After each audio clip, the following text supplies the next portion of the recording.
আসসালামু আলাইকুম। কি অবস্থা সবার? হেলদি খাবারের খাওয়া শুরু করেছি, একটা ভিডিও দিয়েছিলাম, তারই ধারাবাহিকতায় আবারও ভিডিও করলাম। তো ভাবতেছি এখন একটা সিরিজ করা যায় যে হেলদি খাবারের আমরা কিভাবে খেতে পারি বা আপনারা কীভাবে খেতে পারেন।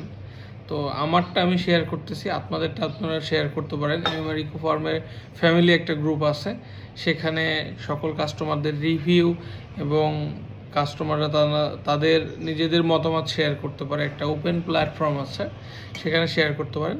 তো আজকের আমার সকালের খাবারে আছে এই যে ওটস, সাথে ফ্রুটস। আর ওটসের স্বাদ তো জানেনই কীরকম, আমার খুব বেস্বাদ লাগে। সাথে আবার ওটসের সাথে আমি চিয়া সিড নিয়েছি আমাদের এমআরিকো ফার্মের। এর সাথে স্বাদ বাড়াতে আমি এমআরিকো ফার্মের আজকে সরিষা ফুলের মধুটা অ্যাড করব। গতদিন আপনাদের দেখেছিলাম মিশ্র ফুলের মধুটা আমি নিয়েছি। তো আমি বাইরে রেখেই খাই মধু, বাইরে রেখে খেলে এই যে সরিষা ফুলের মধু এরকম তরল হয়ে গেছে। হ্যাঁ, আপনারা যদি ফ্রিজে বা শীতকালে এই মধুটা কিন্তু আবার এই যে ক্রিস্টাল হয়ে যাবে, এই যে এখনও কিছুটা ক্রিস্টাল আছে।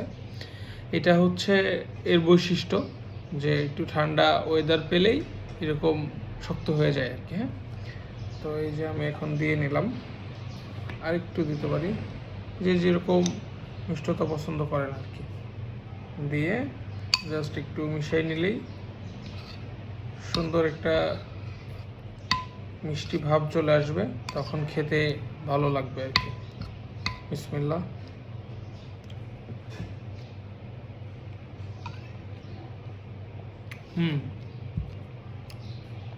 সেই আপনারা সবাই ট্রাই করবেন আর জানাবেন।